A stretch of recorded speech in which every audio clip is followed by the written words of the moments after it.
सानालाई चाहिँ नि ऐन ठुलालाई चाहिँ नि चैन। यो व्यवस्था नै फेल भइसक्यो किनकि सरकारलाई नै आफ्ना निकायहरूको बारेमा जानकारी छैन, निकायहरूले नै राज्यलाई टेर्न छोडिसके। के बिपीले भनेर जानुभएको थियो कि हतियारालाई छोड्नु भनेर? त्यसरी त भनेर जानु भएको थिएन। तर त्यो दलले किन त्यो अभ्यास गर्दैछ? विचार लेख्दैमा हुँदैन, व्यवहार कस्तो देखाउनुहुन्छ भन्नेमा हुन्छ। क्याबिनेटले पास गर्ने, राष्ट्रपतिले अनुमोदन गरिदिने, यस्तो द्वन्द्वहीनतामा त अहिले बाँचेर 4 वर्षसम्म अरू कोलाई छोड्ने हो हैन? जनता रात दिन मलेसिया कतार गइराखेको छ, भ्रष्टाचारीले उन्मुक्ति पाइरहेछ, अनि अपराधीहरूले जेल छुटिरहेछ। योभन्दा राम्रो काम के चाहियो? यो सरकार कहाँबाट निर्देशित छ, कहाँबाट सञ्चालित हुन्छ? यो सरकार जनपक्षीय सरकार होइन, जनताको सरकार नै होइन। राज्यको एउटा प्रमुख संयन्त्रले मूल्य अभिवृद्धि गरिसकेको कुराको जानकारी पिएमओलाई कसरी हुँदैन? यति ठुलो त्यो पनि भारी रकम एकैचोटि बढाइएको छ, त्यसमा सेटिङ पनि थिए कता कता भनेर पनि सुनिन्छ। यो संविधान दिवसको बेलामा हत्याराहरूलाई छोड्ने मलाई त असह्य छ। सत्तापक्ष प्रतिपक्ष मिलेर आज सुन छर्कने आयोग गठन भएन? सुन पानी छर्कने आयोग त्यसको नाम भन्नुहोस्। होइन, प्रधानमन्त्रीले चाहिँ संसदमा बोल्दाखेरि उहाँले संसारभरि अर्थात् उहाँले विदेश भ्रमण गरिसकेपछि के कुरा संसदमा ल्याउने हो र स्पष्टीकरण छलफल गर्ने भन्ने विषयवस्तु रहन्छ। अन्तर्राष्ट्रिय स्तरमै संसदको मर्यादा, संसदको मान के हो भने, प्र्याक्टिस के हो भने, प्रधानमन्त्रीले अन्तर्राष्ट्रिय स्तरका भ्रमणहरू गरिरहँदाखेरि उहाँले चाहिँ के गर्नुपर्ने हुन्छ भने संसदमा आइसकेपछि ती विषयवस्तुमा छलफल गर्ने र ती विषयवस्तुहरू उठान गर्नुपर्ने हुन्छ। यो त टेलिभिजनमा इन्टरभ्यू दिए जस्तो भयो। संसदमा चाहिँ कुनै पनि विषयवस्तुलाई उठानै गर्न नदिने अनि एउटा रुलिङ गर्ने, त्यो परम्पराले चाहिँ संसद जस्तो रहेन। यो संसद जस्तो नै छैन। महान उपलब्धिमूलक रह्यो चीन भ्रमण भनेर अहिले पनि हङकङको समस्या समाधान भएको छैन। हङकङमा हजारौँ नेपालीहरू आज पनि अल्पत्र परेका छन्। आज पनि हङकङ र मकाउमा नेपालीहरूले पासपोर्ट बनाउँदाखेरि या नेपालीहरूले दूतावासमा खरिदाखेरि ठुलो समस्या पैदा भएको छ। त्यसको कहीँ कतै समस्याको समाधान भएको छैन। त्यो भएर यसलाई उपलब्धि होइन कि नाटकबाजी भन्न मिल्छ। जस्तो मूल्यवृद्धि भयो हिजो, आज फिर्ता भयो। फेरि प्रधानमन्त्री भन्नुहुन्छ आयल निगमले नै यो खालको हामीले नसोधिकन मूल्यवृद्धि गरिरहेछ, यो राम्रो भएन भनिरहनु भएको छ। सरकारले मूल्यवृद्धि फिर्ता गरिरहँदाखेरि यो विषयमा तपाईँको भनाइ के छ?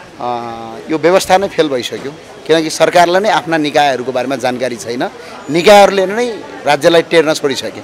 हस्, धन्यवाद। रूपमा आइरहेको छ, त्यसको विरुद्धमा पनि हाम्रो धारणा आएको कारणले गर्दा राष्ट्रिय स्वतन्त्र पार्टीले त अझ राष्ट्रपति समक्ष एउटा स्पष्टीकरण नै माग गर्ने भन्ने पनि निर्णय गरेको छ र हामीले संसदमा पनि संकल्प प्रस्ताव दर्ता गराउँदैछौँ यसको लागि।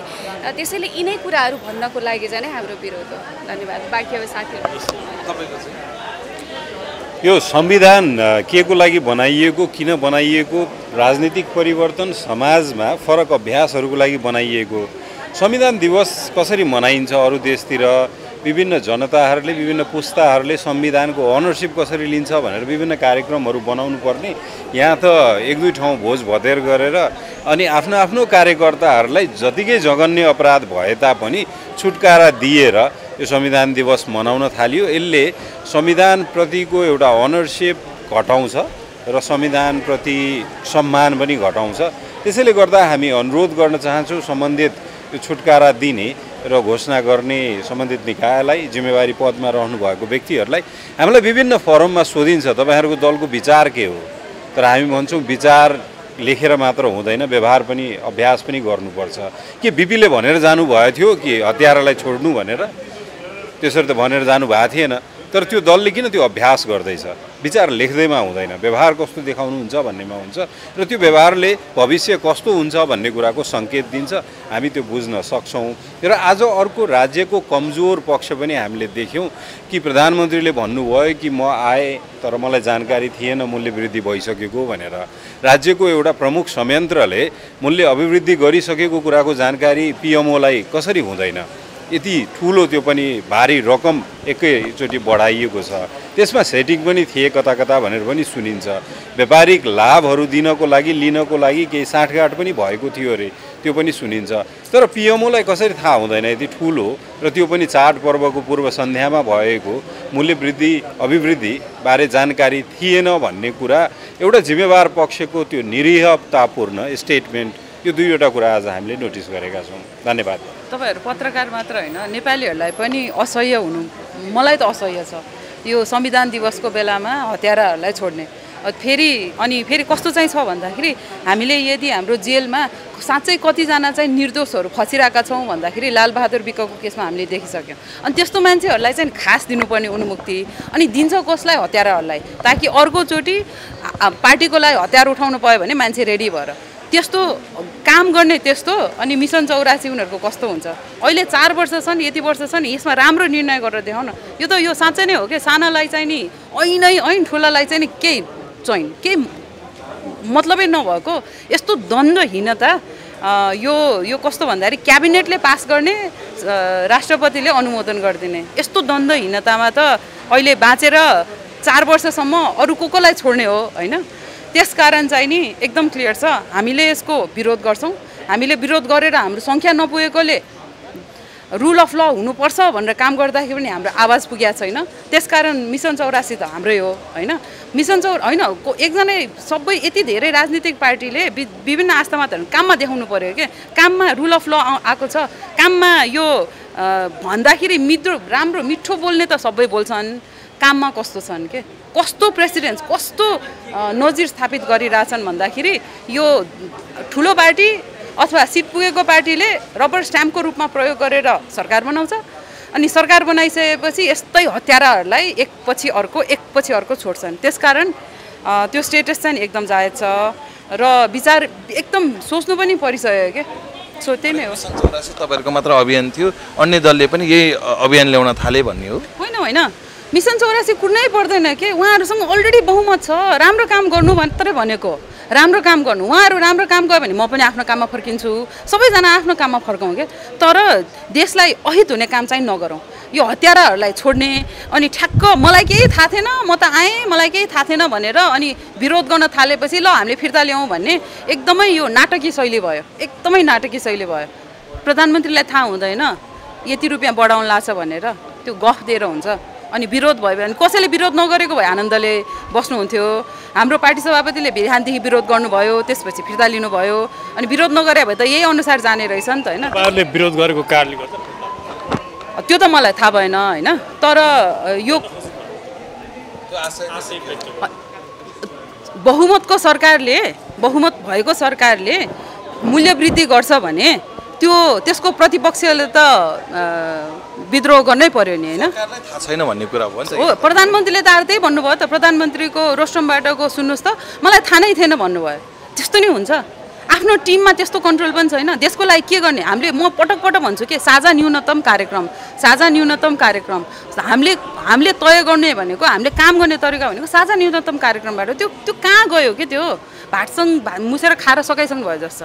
मान्यजी, एउटा प्रश्न गर्नु मैले, यो आज चाहिँ तपाईँले पेट्रोलियम पदार्थको मूल्यवृद्धि हिजो भइसकेको थियो, आज चाहिँ सभापतिजीले नै प्रतिक्रिया जनाउनु भयो सामाजिक सञ्जालमा, ट्विटमा, फेसबुकमा। यो अघि पछाडि चाहिँ यो मूल्यवृद्धि अहिले मात्रै भएको होइन, पटक मूल्यवृद्धि भइरहेको छ। राजनीतिक सवालहरूमा तपाईँहरू चर्का भाषण गर्नुहुन्छ, तर जनजीविकाका सवालहरूमा तपाईँहरू बोल्नुहुन्न। आज मात्रै केही बोलेको देखियो, किन चुकिरहनु भएको? यस्तो तपाईँहरूलाई नागरिकको करबाट तपाईँहरूले तलब भत्ता लिइरहनु भएको छ संसदभित्र होइन? तपाईँहरूको कर्तव्य बन्छ कि जनजीविकाका सवालहरूमा बोल्नुपर्छ। दालको मूल्य बढिरहेको छ, चामलको मूल्य बढिरहेको छ, तेलको मूल्य बढिरहेको छ, चिनी पाइँदैन बजारमा, मूल्य बढिरहेको छ, अनि जनताले हेरिरहेछ तपाईँहरू फेरि मौन त होइन होला। यदि मौन भएको भए हामीले सदनमा बस्दैनथ्यो होला। यसमा सामाजिक वृत्तमा उठिसकेपछि त हल्लाको पछाडि दौड्नुहुन्छ होइन? यसमा दुईवटा महत्त्वपूर्ण विषय छ होइन? खानेकुरामा VAT लाउनु हुँदैन भनेर बजेटको बेलामा हामीले एकदम विरोध गरेको हो। हामीलाई त्यही अङ्कको आधारमा पेलेर गरियो, त्यो एउटा मुख्य कारण हो। अब यो आधिकारिक नम्बरहरू आउँछ होला होइन? देशमा गरिबीको सीमा मुनि चाहिँ कतिजना पर्यो भनेर हामीले त्यति बेला पनि आवाज उठाएको। तर त्यति बेला आवाज उठाउँदाखेरि के भनिएको थियो? यो किसानहरूको लागि भनेर आवरण त्यही लगाएर गर्यो। अहिले किसानहरू खुसी छन्? छैनन्। को खुसी छ के? जनतालाई सबै कुरामा खानेकुरामा भ्याट लाउनु हुँदैन भनेर यो बजेटको बेलामा भनेको होइन। त्यहाँदेखि सुरु हुन्छ क्या यो मूल्य वृद्धि आजको भोलि हुँदैन। यो ग्यासमा त उहाँहरूले डिसाइड गर्नुभयो, तर खानेकुराको भाउ त्यो पोलिसी इन्टरभेन्सन भन्छ क्या, यो पोलिसी नै कस्तो लगाइदियो, खानेकुरामा भ्याट लगाइदियो। त्यति बेलादेखि नै हो हाम्रो विरोध होइन, यो हुनुहुन्न भनेर मैले त तथ्य नै लिएर दिएको थिएँ। अहिलेको हाम्रो राष्ट्रिय योजना आयोगको उपाध्यक्षले लेख्नु भएको छ, उहाँ हेड अफ रिसर्च नेपाल राष्ट्र ब्याङ्कको हेड अफ रिसर्चमा हुँदाखेरि उहाँले लेख्नै भएको छ, त्यो पब्लिसै छ, तपाईँहरूले गएर वेबसाइटमा हेर्न सक्नुहुन्छ। त्यो देखाएर पनि उहाँले नमान्नु भएको हो कि यस्तै हुन्छ भनेर हामीले बजेटको बेलामा नगरौँ भनेर उहिलेदेखि उठाएको। यो महत्त्वपूर्ण विकास के हुनसक्छ? जस्तो अब हाम्रो देशमा उत्पादन नभइसके पछाडि विश्व बजारमा करेन्सीको रेट घटे पछाडि मूल्य बढ्नु स्वाभाविक पनि छ। र यसको नियन्त्रण गर्न के गर्नुपर्छ? सरकारलाई के सुझाव दिनुहुन्छ? एकदम सजिलो। यो मेरो पहिलो हाम्रो योभन्दा अगाडिको अर्थमन्त्रीजी हुँदाखेरि नि मैले सोधेको प्रस्ताव हो, राखेको प्रस्ताव हो। व्यवसायहरू धराशायी हुँदैछ, उहाँहरूलाई रिलिफ प्याकेज चाहियो। रिलिफ प्याकेज भनेको कस्तो हो भन्दाखेरि 10 वर्षको हो भने त्यसलाई एक्सटेन्ड गरिदिने हो कि के हो भनेर उहाँ आउनुभयो। उहाँहरूको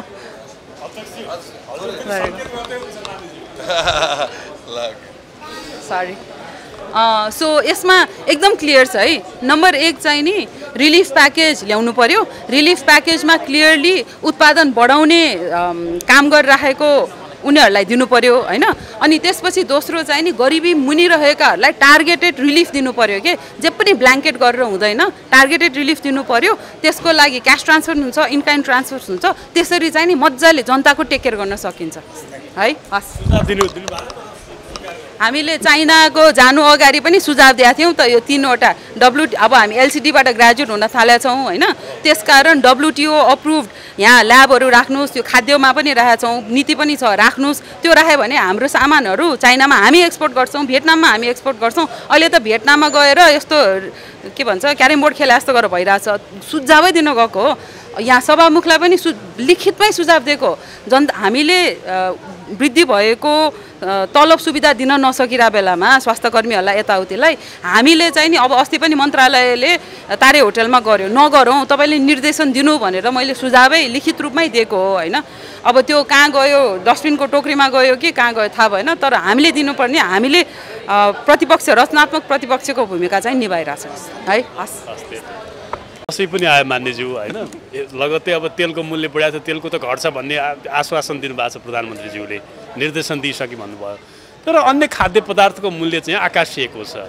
हिजो 95 रुपियाँ किलो भएको चिनीको मूल्य आज 165 छ, हिजो 1600 भएको चामलको मूल्य आज 2500 छ होइन। त्यसै गरी हिजो 600 भएको मसलाको मूल्य आज 1300 रुपियाँ छ।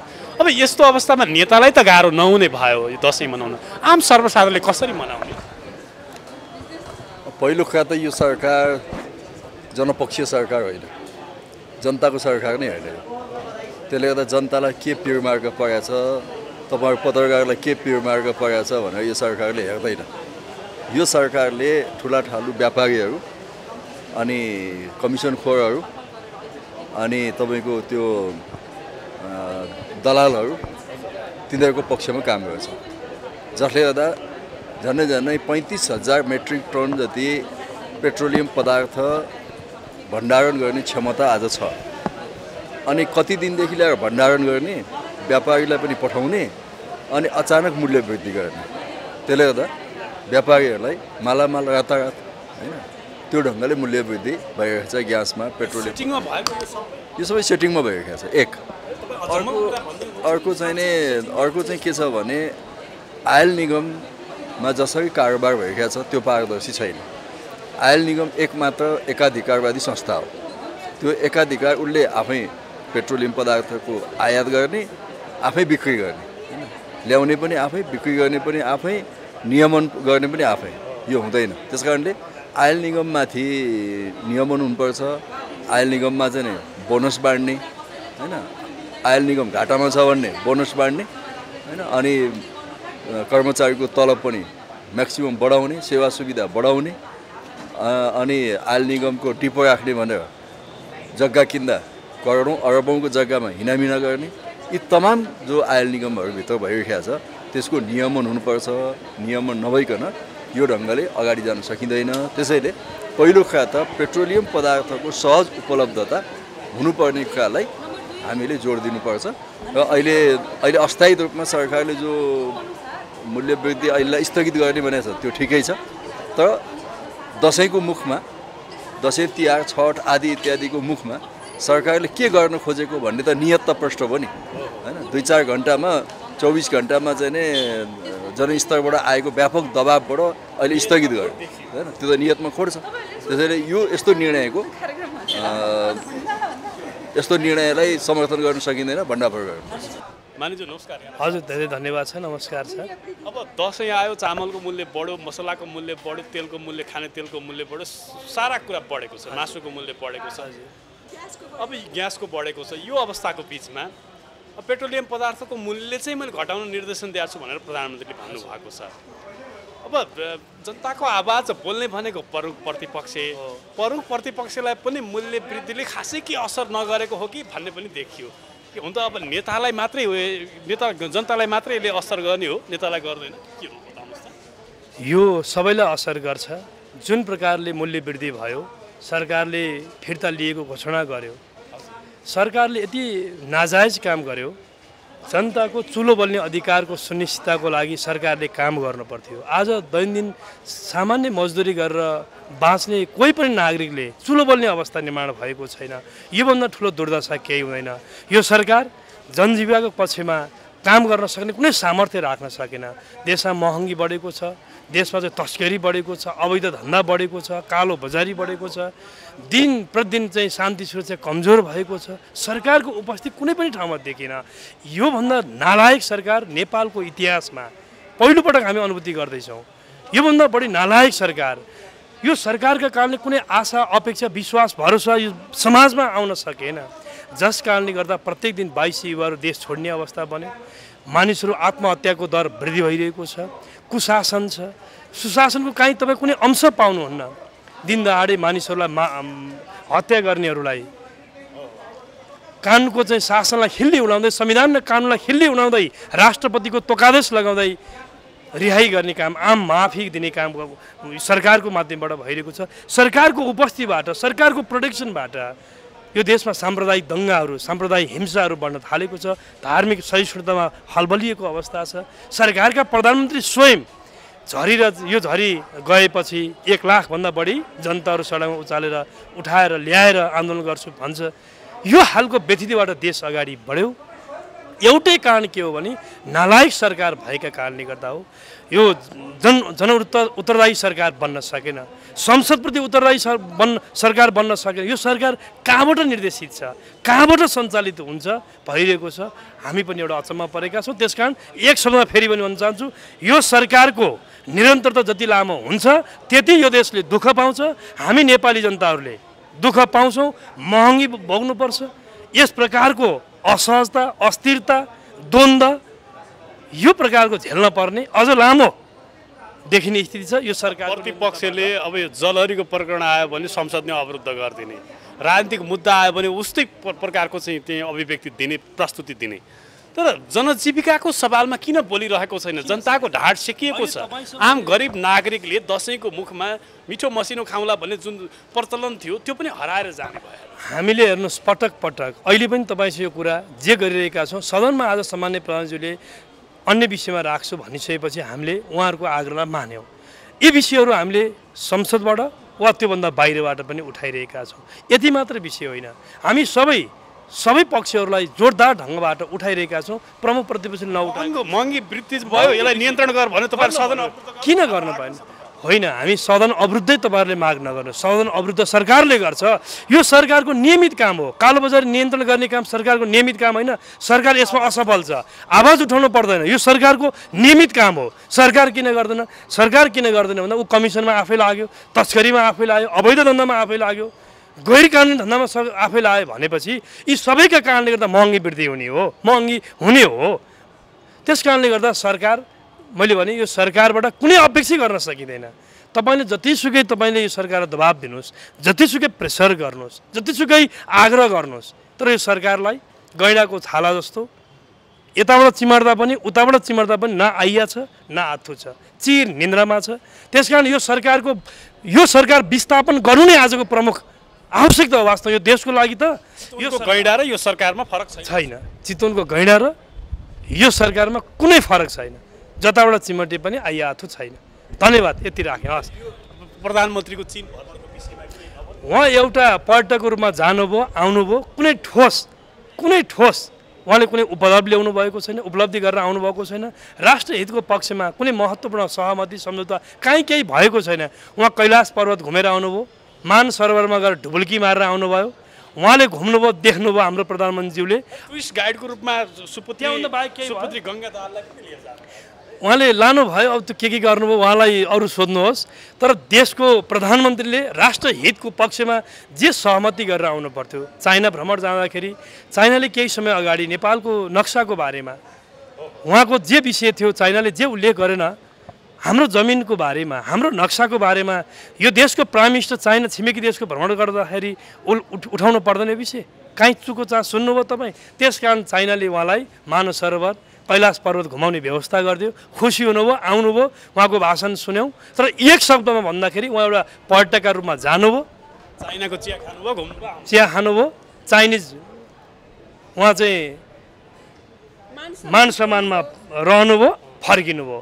BRI को विषयमा पनि केही छलफल गर्नु पर्थ्यो। हो, हामीले 2017 सालमै हामीले सहमति गऱ्यौँ। बेल्ट एन्ड रोड इनिसिएटिभको सन्दर्भमा विभिन्न टिका टिप्पणी प्रश्नहरू उठेका छन्। ट्र्यापको रूपमा यो सहमति हो, सम्झौता हो भन्ने हिसाबले प्रश्नहरू उठेका छन्। किन बोलेन होला यो सरकार BRI? यो विषयमा यसका प्रश्नहरू के हुन्? हिजो हामीले सहमति किन गऱ्यौँ, सम्झौता किन गऱ्यौँ, त्यसमा हस्ताक्षर किन गऱ्यौँ? बेल्ट एन्ड रोड इनिसिएटिभमा नेपालले किन हस्ताक्षर गर्यो? त्यो यो पक्षमा यो देशका प्रधानमन्त्री चाइना भ्रमण जाँदाखेरि बोल्नु पर्दैन? त्यसकारण धेरै विषयहरूमा उहाँ के हुनसक्छ प्रभाव चाहिँ यो BRI का विषयमा चाइनामा गएर एक शब्द नबोल्नुका पछि उहाँ के छ भने अमेरिकाको सामर्थ्य राखेको त्यो सामर्थ्य राख्ने प्रधानमन्त्री हुनुहुन्न। उहाँ कसैका कम्फर्टेबलका लागि काम गरिरहनु भएको छ। यति बुझ्नु, धन्यवाद। अब यो पेट्रोलियम पदार्थको मूल्य वृद्धि चाहिँ सरकारले चाहिँ तत्कालै फिर्ता लियो, यो सरकार आत्तिको जनदबाब ठेक्न नसकेको अथवा के भएको तपाईँले देख्दा के देख्नु? होइन, सरकारले केही दिन जनतालाई अलमलाउने खोजेको, एक हप्तापछि 10 दिनपछि फेरि बढाउँछ। किनकि प्रधानमन्त्री हिजै फर्केको दिन त्यत्रो मूल्यवृद्धि हुँदाखेरि अनि जनतामा नेगेटिभ मेसेज जान्छ, त्यसलाई जनता अलमलाउने काम भएछ। यो मूल्यवृद्धिले अब दसैँको यो पेरिफेरीमा आम सर्वसाधारण जनता, गरिब जनतालाई त यसले ठुलो असर पर्यो भने, किनभने अब नेपाली सोसाइटीमा दसैँमा चाहिँ मिठो मसिनो खानुपर्छ भन्ने त्यो जमातलाई पनि असर गर्ने होइन। एउटा कुरा के भने तपाईँलाई अहिले के भन्छ, चिनीको भाउ हेर्नुहोस्, चिनीको भाउ यति कसरी। त्यही बगलमा तपाईँ भर्खरमा निर्वाचन क्षेत्रबाट फर्केँ, बगलमा 40-42 रुपियाँ आइसी छ भने भनौँ न, 65 रुपियाँ चिनी छ, यहाँ 130 कसरी पुग्यो। चावलको बोरामा बढेको छ, चावलको भाउ त्यत्रो बढेको छ, गहुँको भाउ बढेको छ, खाद्यान्नको जम्मै बढेको छ। आज बजारमा रौनक छैन, दसैँको मुखमा पनि रौनक छैन, किनकि जनताको हातमा पैसा छैन। यहाँ कारण के भयो भने देशको जुन अवस्था छ, देश दलीय भागभण्डामा गएपछि जनता त दलमा छैन, कार्यकर्ता मात्रै छ। कार्यकर्ता र नेता बाहेक कसैको कल्याण नहुने भयो। र जसरी बगलमै हाम्रो बिहार छ, 30 वर्षमा बिहारलाई मजदुरको प्रदेश बनाइदियो भारतभित्र, बिहारी मजदुर हरेक दुनियाँको हरेक कोनामा पाइन्छ। त्यस्तै नेपाल यो 30 वर्षमा बहुदलदेखि गणतन्त्र, खास गरी गणतन्त्र आएपछि दलहरूको नेताहरूले आफू पजेरो चढ्ने, अगाडि पछाडि गाडी लिने, आफ्नो नाताले गोताले 10 लाखको घडी लगाउने, 10 लाखको ब्याग बोक्ने, तर जनतालाई खाडी पठाउने, जनतालाई मलेसिया पठाउने। नेपाल आज चिनिन्छ मजदुरको मुलुकको रूपमा, नेपाल गणतन्त्रको रूपमा चिनिँदैन, मजदुरहरूको मुलुक, सस्तो मजदुरको रूपमा नेपाल चिनिन्छ। र नेताहरूले जुन तरिकाको गरिरहेछ, जसरी अहिले न्यायाधीशको नियुक्ति फेल भएको कुरा, जसरी भोलि तपाईँ नै सिपाहीको जवानमा फेल हुँदाखेरि तपाईँको नियुक्ति तपाईँले तलब दिन्छ। तर यहाँ के हुन्छ, अदालतमा जहाँ न्याय गर्नु छ त्यहाँ फेल भएको मान्छेलाई न्यायाधीश नियुक्ति हुन्छ। नपढाइकन अब जब 100% आन्तरिकमै शिक्षक थाइन्छ भने त BSc MSc गरेको जुन युवा रोजगार छ त्यसको खुल्ला कसरी आउँछ? जसले नपढाउनु। यहाँ त के भयो भने दल, पहिला दलको कार्यकर्तालाई छिराउने र त्यसलाई एउटा प्रक्रियागत तरिकाले थाहै गराउने, देश कब्जा गराउने। देश इनकम्पिटेन्टबाट सञ्चालित शासित छ। कम्पिटेन्टहरू देशबाट भाग्न बाध्य छन्। साथसाथै गरिबहरू देशबाट पलायन हुने बाध्य छन्। केही सीमित 1000-2000 थान नेताहरू लुटेर देश खाइरहेछ। यसले देश दुर्घटनामा जान्छ। यसको टिप्पणी गर्नु न, के हो यो? सफल, असफल, आंशिक सफल के हो यो? चीन भ्रमणमा सफल भयो भने के सफल भयो? कम्तीमा प्रधानमन्त्रीले 7 दिन एउटा कुरा, दुनियाँको कुनै पनि हेड अफ द गभर्मेन्ट 10 दिन जान्छ बस्छ कुनै देशमा या 7 दिन बस्छ? मलाई एउटा पनि इतिहास बताउनु त। 7 दिन कुन देशको हेड अफ? यसको अर्थ नेपालमा प्रधानमन्त्रीको काम छैन। प्रधानमन्त्री व्यस्त भएको भए 2 दिनको भिजिट हुन्छ, 1 दिन भिजिट होइन। प्रधानमन्त्री यो संसदले के तीर्थयात्राको लागि गरेको?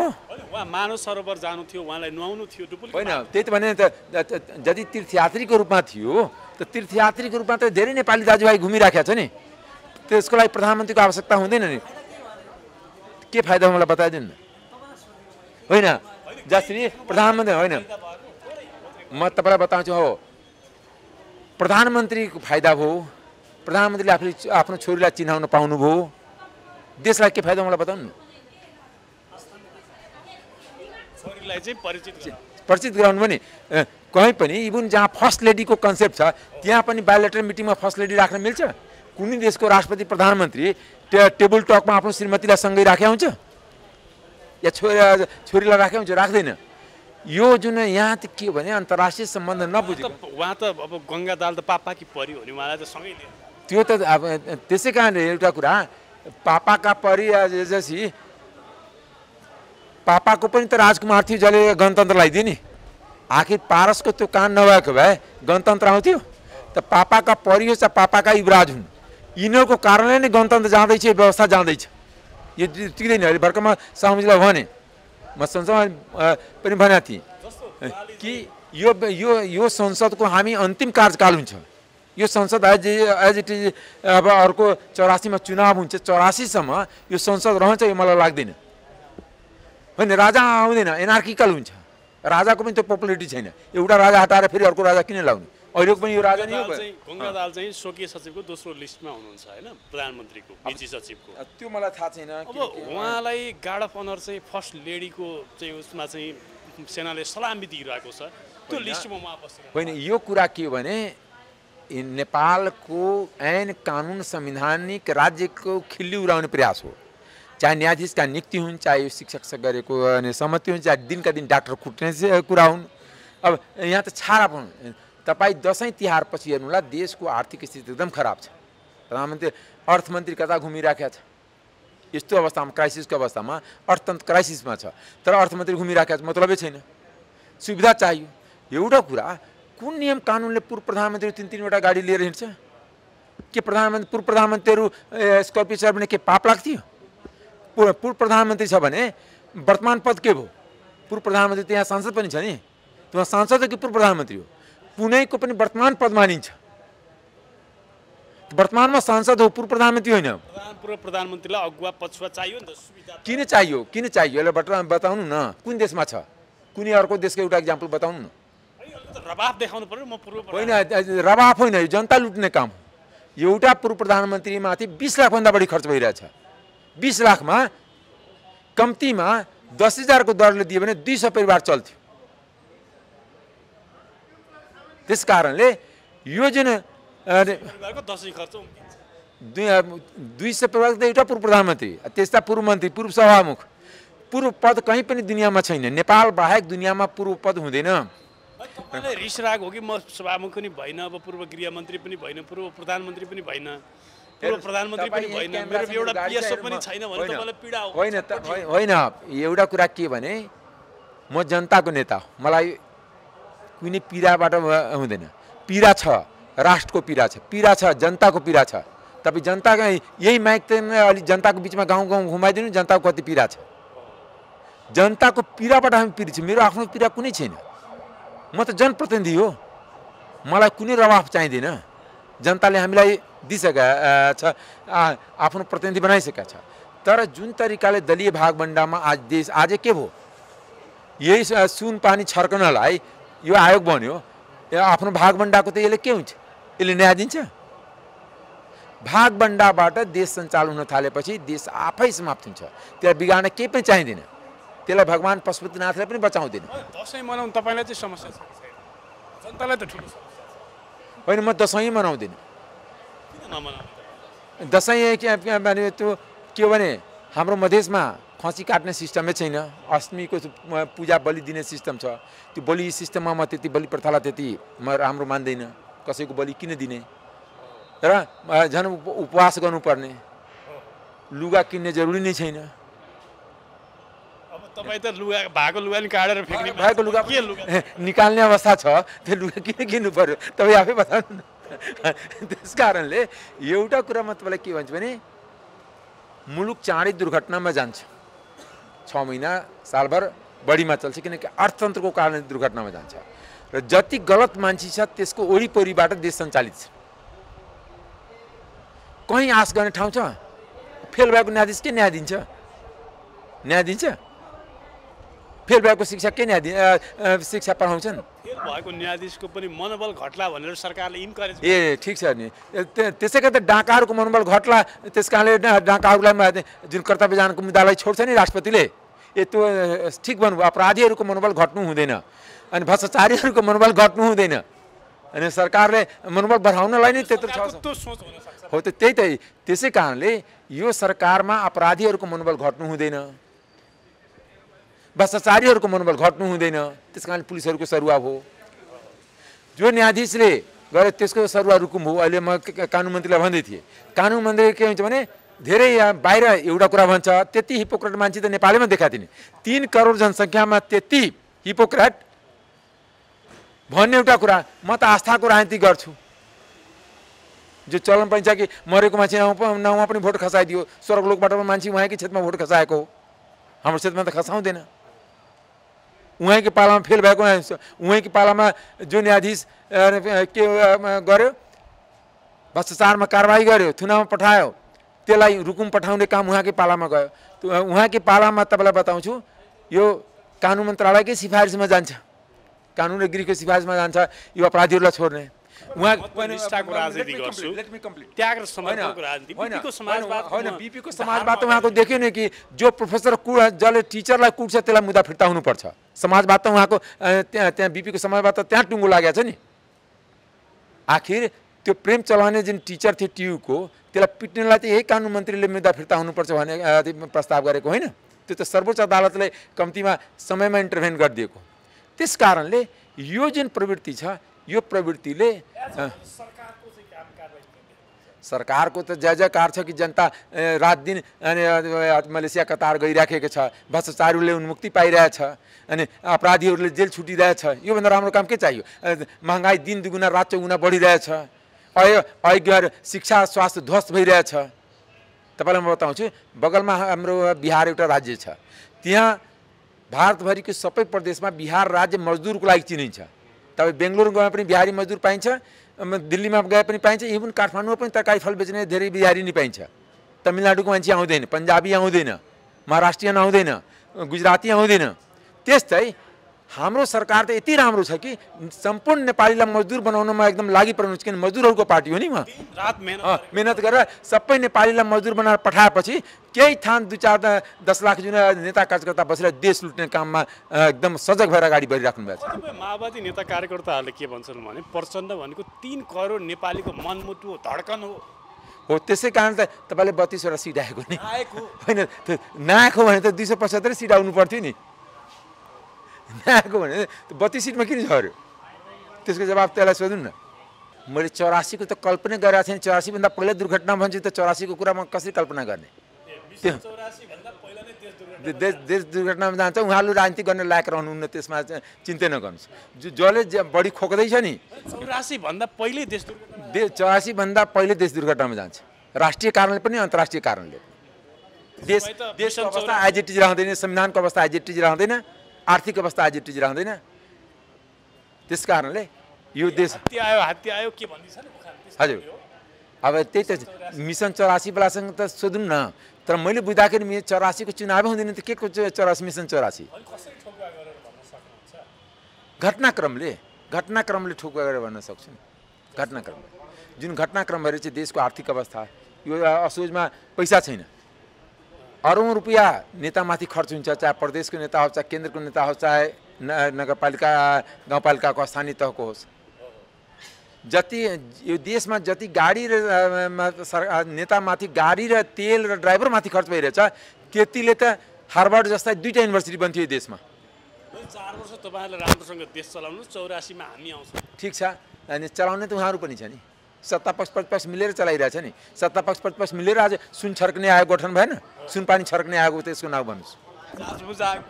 होइन, सुन पानी छर्कने आयोग, मेरो कुरा सुन्नु, म तपाईँको कुरा भन्न छुट्टै निवारण गर्दिनु। सुन पानी छर्कने आयोग बनेको छ आज। ल धन्यवाद।